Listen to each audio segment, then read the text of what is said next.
قلبا علنكد دوا عينو قلبا علنكد دوا عينو إنغا كينوا عركو كلاي أنعادنا لحين إن عاشقاي.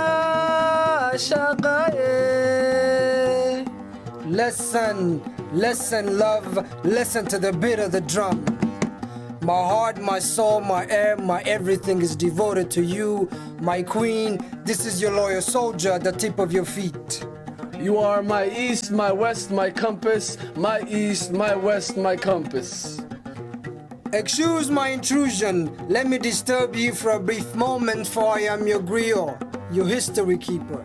This elaborate poem serves as a voyage. It has its own purpose. It might emancipate our deepest fear and awake our consciousness. See, I blow blood kisses to Africa, to the sky, my hands I show. Home of the hunger and pain, got scars on my feet to show. Bliss and rain, home of the beautiful names.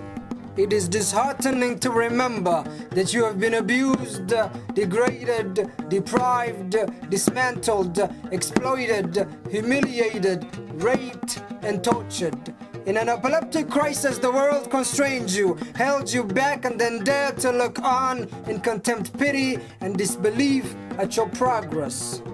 But I'm sick of being patient like a train with no destination. My home is insane, abstain from hate strictly in my veins. My heart remains vacant for this place I can't explain. My people return from the edge of death. حدقي عذوقا نعيد مسا حدقي عذوقا نعيد مسا أنا كليقا أنو عورتي عاد عيد السديد عنو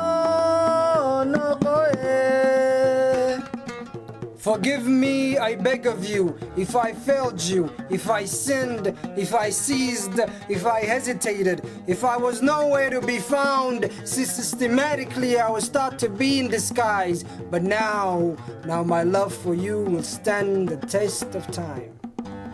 Bittersweet memories lay with her planted in my heart. Heaven has waited too long. The civilization and the birth of mankind unraveled beneath her tempestuous bosom. Black beauty, the epitome of all luxurious luscious, a lioness with her own inconspicuous ways. See, enviously they cling on to you, realizing that they're not in the same pedestal as you. And contrary to popular belief, she has overcome obstacles that is beyond our wildest imaginations, without any worthy compensations, no reparation. See, as long as I live, as long as I live, as long as you exist, as long as you exist, SOMALIS, Somalia, the cradle of mankind will prosper. قلبا علنكد دوا عينو قلبا علنكد دوا عينو إنغا كينوا عركو كلاي أنعادنا لحين إن عاشقاي حدقي عذوقا نعيد مسي أنا كليقا أنو عورتي عاد عيد سيديد